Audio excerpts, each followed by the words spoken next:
بسم اللہ الرحمن الرحیم۔ معزز خواتین و حضرات، السلام علیکم ورحمۃ اللہ وبرکاتہ۔ دین اسلام رب کائنات کا انسانیت پر عظیم احسان ہے، اور جو لوگ اس دین کو سمجھتے ہیں ان کو بخوبی احساس ہے کہ جاہلیت کتنا بڑا ظلم تھا، جاہلیت کتنا بڑا عذاب تھا۔ یہی ہمارے آج کے حدیث مبارکہ کے سبق کا موضوع ہے کہ اسلام میں اب جاہلیت والا کوئی سلسلہ نہیں ہے۔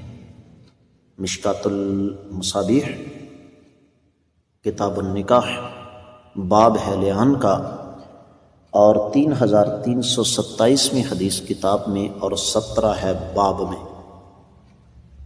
حدیث کی عبارت پڑھنے لگا ہوں۔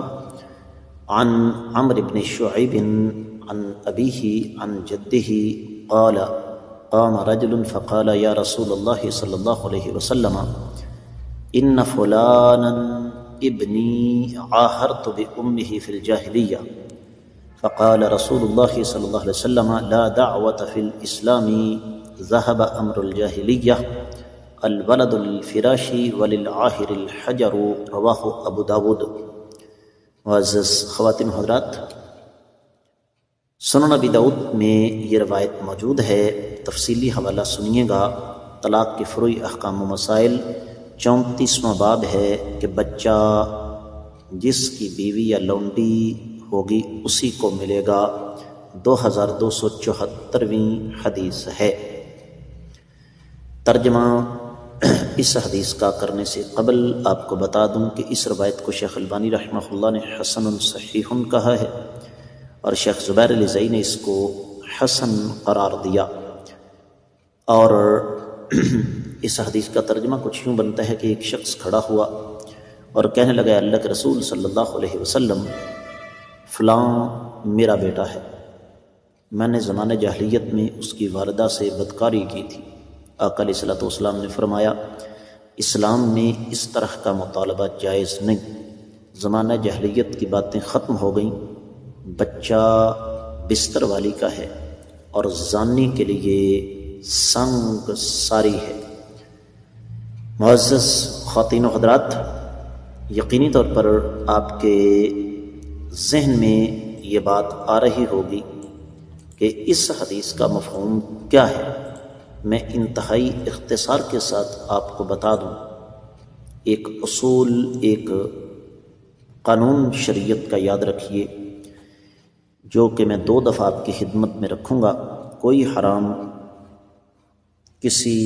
کوئی حلال کسی حرام کی وجہ سے حرام نہیں ہوتا۔ اسی کا دوسرا مفہوم یہ ہے کہ کوئی حرام کسی حلال کو حرام نہیں کرتا۔ اب یہ معاملات زمانہ جاہلیت کے تھے۔